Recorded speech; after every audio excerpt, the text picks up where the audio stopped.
Aujourd'hui, nous avons l'immense plaisir de vous avoir parmi nous et d'accueillir de grands artistes marocains qui nous ont ramené leurs tableaux qui sont en exposition à la bibliothèque au département de chimie. D'ailleurs, on aura l'occasion de les voir tous ensemble. Notamment, nos artistes vont partager avec nous leur expérience, leur amour et leur passion artistique lors d'un événement très spécial, un événement qui nous tient vraiment à cœur. Et je tiens aussi à remercier Monsieur le doyen et Monsieur le vice-doyen de notre faculté et Monsieur le président de l'université Mohamed Sarr. Et maintenant, nous allons tous plonger en immersion cet après-midi pour une après-midi assez inspirante, assez motivante, pourquoi pas, avec un programme riche et intéressant en contenu. J'invite la présidente du club organisateur, le 3e art, Lamia Mehmet.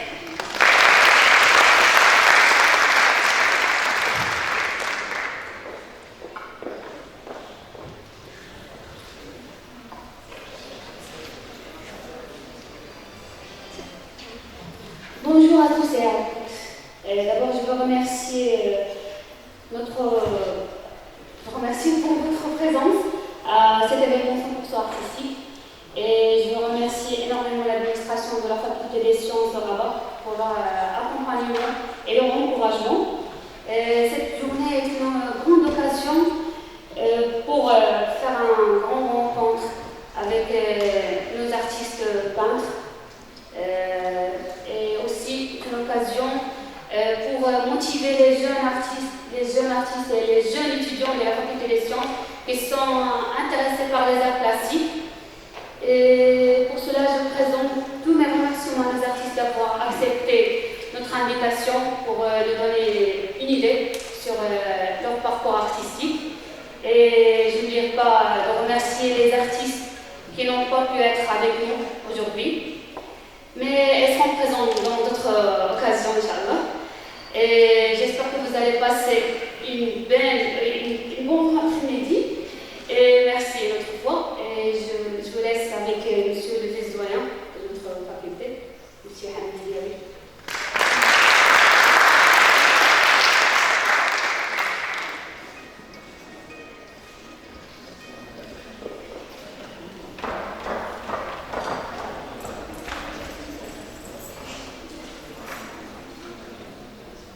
Bonjour à tous. Je vous souhaite tous la bienvenue dans cet amphi qui ne cesse justement de se remplir depuis qu'on l'a refait.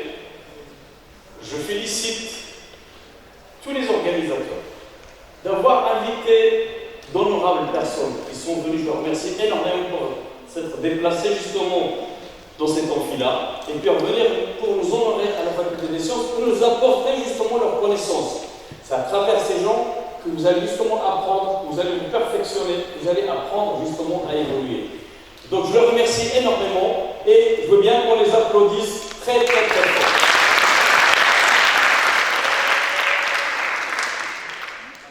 Le club des arts plastiques nous a tout le temps surpris et je les félicite, je suis très content de tout ce qu'ils font comme travail, d'accord? Et qu'ils nous ont invité d'honorables personnes.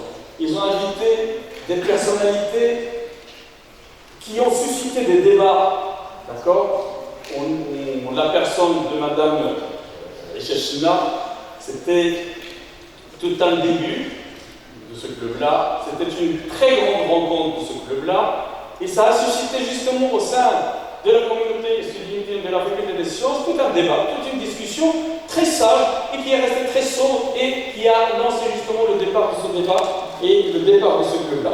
J'espère que la présence de peintres aussi chevronnés, de peintres très connus, de peintres qui, je pense, s'ils ont consacré ce temps-là pour venir ici et être parmi vous, c'est qu'ils ont dû, je ne vais pas dire perdre du temps, enfin qu'ils auraient pu consacrer à autre chose, mais c'est pour dire justement, cet engouement, cet intéressement justement à votre communauté.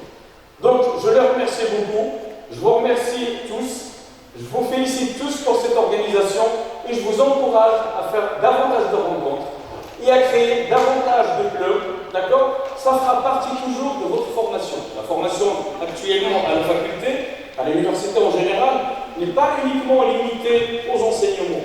Faire des travaux dirigés, faire des enseignements, apprendre, passer des examens. Non, elle va au-delà. Parce que je voudrais, c'est qu'on prépare des étudiants qui sont capables de parler d'art par la suite, qui seront capables de parler de peinture, de cinéma, d'architecture, d'histoire, de géographie, d'environnement. Ça, ce sera l'étudiant de demain. Ce n'est pas uniquement l'étudiant qui a un diplôme et qui va essayer de trouver un travail. Ça, ce n'est plus l'étudiant qui va avancer dans la société et qui pourra s'intégrer au sein d'une société, aussi bien la nôtre que la société internationale en général. Vous êtes amenés à être confrontés à d'autres étudiants. Donc, bon, enfin, certains d'entre vous qui ont eu la chance de participer, de partir en mobilité, voient justement ceci.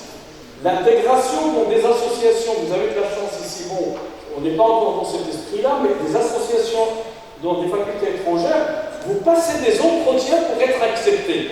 Pour que vous fassiez partie d'une association, vous passez des entretiens. Pourquoi? Parce que ces associations-là, parce que ces clubs-là vous apportent un plus, vous apportent une plus-value pour votre diplôme et pour votre vie, pour ce que vous allez faire dans la vie en général. Et normalement, ce que vous allez faire dans votre vie, ça comporte votre travail, ça comporte votre vie sociale, ça comporte vos enfants. Si vous êtes habitué à faire de la lecture, vos enfants vont lire. Si vous êtes habitué à faire du cinéma, vos enfants vont s'intéresser au cinéma. Si vous êtes amené à faire de la peinture, vous allez le transmettre à vos enfants et voir à toute la société. Je vous remercie tous et je vous souhaite bonne chance et bonne continuation. Merci.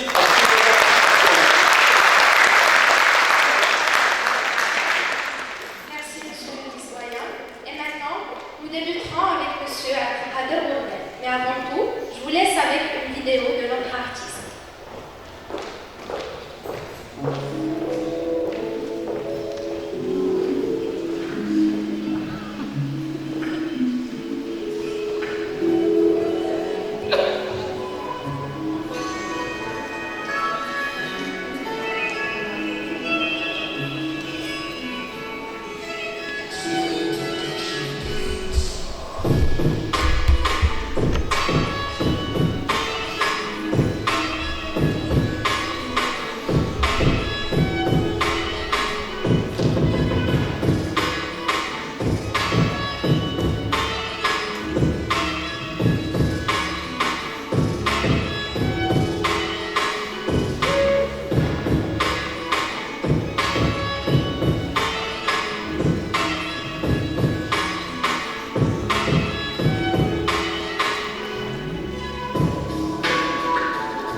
حنا من عاد ما نشكي انه يبدا ويرسم اكثر من الكلام.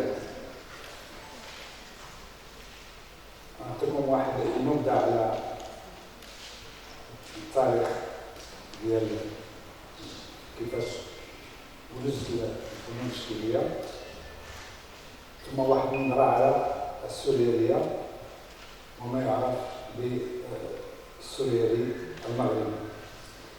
البدايه ديالي انطلاقا من المدرسه ثم الثانويه. انا من مواليد 1947 من مدينه فاس، المدينه الجميله التي بألوانها وسرورها وحدائقها. بدأت في الرسم، وأقول أن الرسم le dessin c'est la base de la peinture, c'est la base de l'artiste. Un artiste qui ne sait pas dessiner, c'est un peintre qui ne peut pas arriver à plusieurs étapes de la peinture. من بعد دخلت بديت كأي فنان بالرسم على الورق، ثم بدأت في خوض معركة الألوان. بدأت شيئا فشيئا دخلت الواقعية، لأن إذا كان عندك تمكن من الرسم فيمكنك توصل إلى هدف معين. بديت الواقعية واحد الفترة من الزمان، ثم بدأت أبحث على موقعي في الفنون التشكيلية. خصو يكون عندي موقع، خصو يكون عندي اسم، خصو يكون عندي بصمة اللي تعرف بها الأعمال ديالي. فصدفة وجدت كتاب صالح الجوزاوي، قريت عليه، بحثت في الأعمال ديالو، ثم بدأت الخوض في الولوج إلى السوريالية. السوريالية هي واحد الساحة كبيرة، واحد الممكن كبير إذا ما كانش عندك واحد القدرة ديال الرسم باش تمكن من إبراز الأشياء اللي توظفها في الأعمال. بس يكون عندك أولا الرسم، ثانيا الأفكار، والأفكار من كتجينا من قراءة القصص، قراءة كل ما كان في الماضي أو سيكون في الحاضر. لأن أنا من صغري تعلمت من الأم ديالي، كانت تعاود لي قصص سوريالية في حد ذاتها، لأن ملي بديت كنبحث فيها كان لها في الحقيقة سوريالية. فهذا عطاني واحد القدرة على التفكير، على أنك مثلا كيطلب منك شي واحد أنك تنجز واحد اللوحة على السلام، ما يمكنش غير تجي دير السلام، خاص تكون عندك الوظائف اللي غادي توظفها في هذه اللوحة. تقلب على الحمام، تقلب على مثلا الكرة الأرضية، تقلب على الكتاب، تقلب يمكن هذا اللي غادي يجي من الأفكار اللي عندك مرصدة، وعندك واحد التفكير عميق. ملي كتوقف قدام المساحة البيضاء ديال القماش ديال الأطوال، خصك تكون عندك واحد التفكير باش توجد هذه اللوحة. ثم بديت في السوريالية. السوريالية اللي بديت أنه دالي ماشي دالي ماروكان، لأن هذيك واحد الكاتبة اللي كتبت دالي ماروكان التعبير ديالها، ولكن ملي كنشوف كنلقى دالي عنده تفكير ماشي بحال هو المغربي. حنا عندنا طابع ديالنا وعندنا تقاليد ديالنا وعندنا تراث ديالنا، فحاولت نوظف هاد الاشياء هذه باش تكون عندي واحد البصمه اللي نكون معروف بها. والان الحمد لله الاعمال ديالي في كانت تعرف بانها ديال غربال. فهذا هو اللي عطاني هذه القوه، وكسبتها من خلال التجربه ديالي، من خلال المعارض اللي شفتها. لان لابد من الفنان كيف ما كان المستوى ديالو مبتدئ او عنده واحد الفتره من الزمان ديال الرسم، خصو يدير معارض باش ينمي الافكار ديالو وينمي الطاقات ديالو وينمي الموهبه ديالو. باش ما نطولش عليكم، شكرا.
تحية فنية للحضور الكريم، الطلبة والفنانين التشكيليين والمسؤولين عن الكلية. نحن جد سعداء في أحضان هذه الكلية. قبل ما نبدأ باش نقدم راسي بغيت نتفضل بشكر جزيل لهذه المجموعة الشابة المنظمة لهذا الحدث، النادي الفني للجامعة، هذه المجموعة المتأثرة بالفن والرسم واللي كتقوم بتنظيم ورشات ودورات تكوينية وملتقيات في المجال الفني من أجل الرقي والنهوض بالفن التشكيلي داخل وخارج الجامعة. كنطلب الحضور الكريم إلى كان ممكن نصفقوا لهذه المجموعات الصفحات.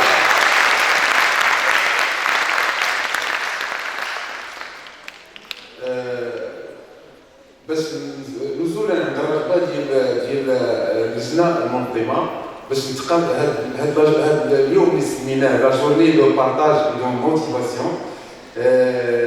بغيت نهضر شويه على المسيره الفنيه ديالي باختصار وجيز، واختاريت منها بعض النقط اللي ممكن تساعد بعض الطلبه الموهوبين في مسيرتهم الفنيه وبكل تواضع. السيره الذاتيه ديال المرحله السيره الفنيه ديالي جزأتها في بعض المراحل، هي مرحله ديال الطفوله والمرحله ديال اول معرض والشواهد والجوائز اللي حصلت عليها. عمر الشماعي فنان تشكيلي عصامي من مدينه خميسات، مسدد سنه 1966 بقريه والماس. هذه القريه اللي كتبعد على مدينه خميسات بواحد 96 كيلومتر. قريه والماس معروفه بالطبيعه ديالها الخلابه والاوديه والجبال والمناظر الطبيعيه الجميله وبالمياه المعدنيه ديالها المعروفه عالميا اللي كنعرفوا والماس والسعيدي وقس على ذلك. هذه القريه هذه اللي ترعرعت فيها وتشبعت بجماليه الطبيعه ديالها وحبيتها حب صراحه حب الشخص المسقط راسي.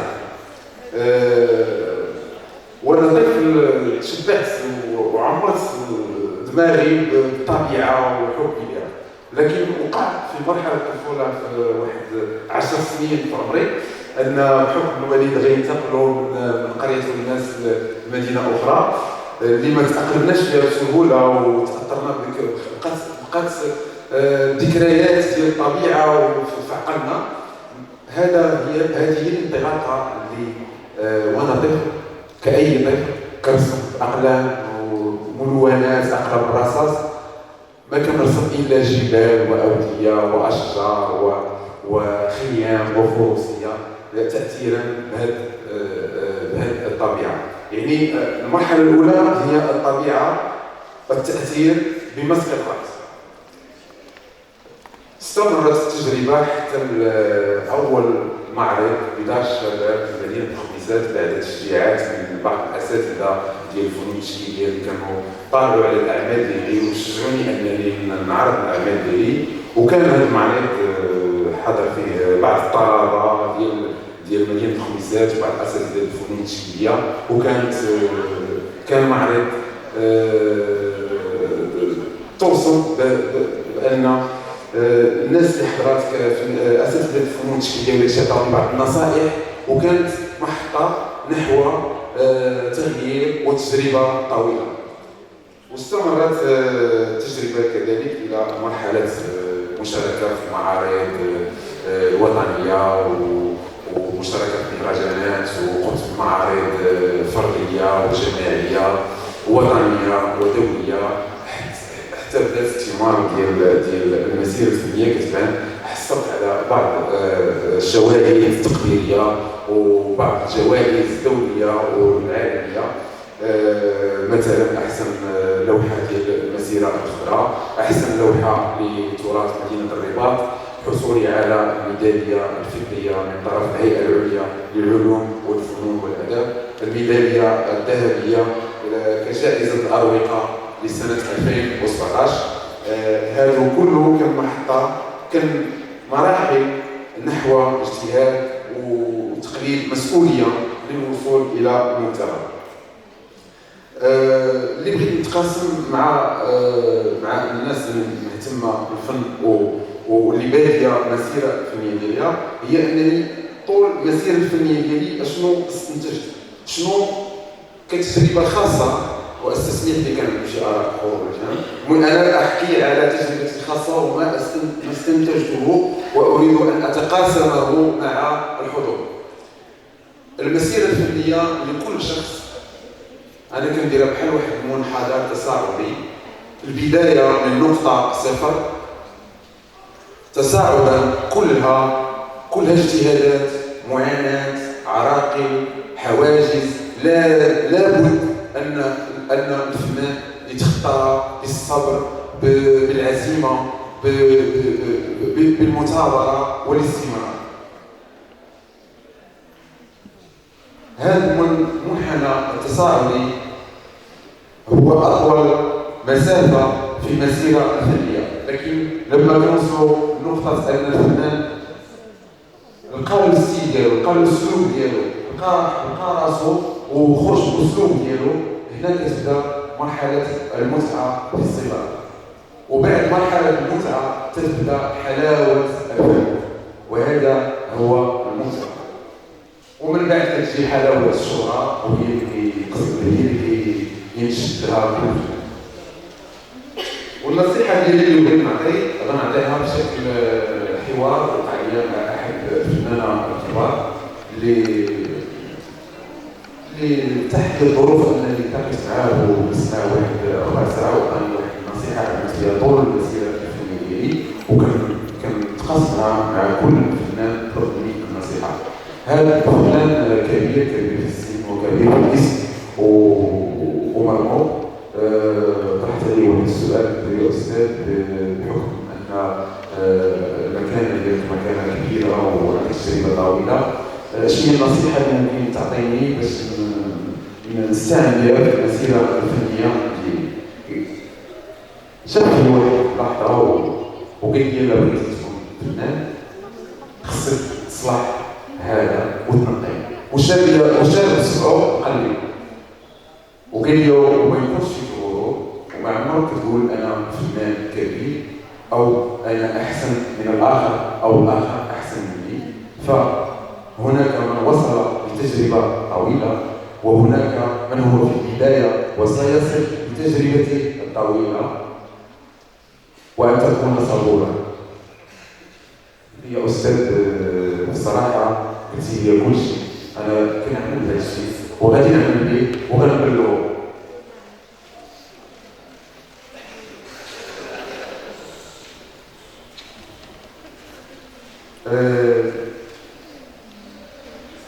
بغيت نقول عاوتاني كلمه اخرى، ان الفن الا لاحظنا في هذا المنحنى التصاعدي ان الفن ماشي بيئه، هو موهبه. انا في نظري ان الفنان يزداد فنانا، لكن بالممارسه والتاثيرات والدراسه والممارسه اليوميه يجمع وسائل لتفجير ذلك الفن الموهوب له منذ الطفوله. وباش ما نطولش لكم، كنشكر الحاضرين كاملين وكنشكركم لحسن الاستماع وشكرا لكم.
Khalifi,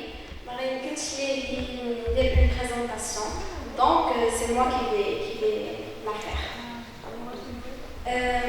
L'artiste peintre Lahsen Boukhalifi, né à Bounia en 1973, il a fait ses études de l'art plastique en 1975 durant 3 ans. Cet artiste se distingue par son style personnalisé en employant comme outil la spatule, le couteau et les pigments naturels pour reproduire des aspects de l'art architectural typiquement marocain, les anciennes portes, les ruelles des médinas, les paysages naturels, les jeux de fantasia et autres charmes du pays. Toutes les couleurs sont préférées.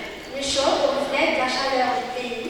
Ses œuvres expriment la spiritualité et la simplicité de la vie. Lahsen Boukhalifi, ses toiles sont prisées aussi bien en Maroc qu'à l'étranger. Il a pris plusieurs attestations et diplômes dans le domaine de l'art.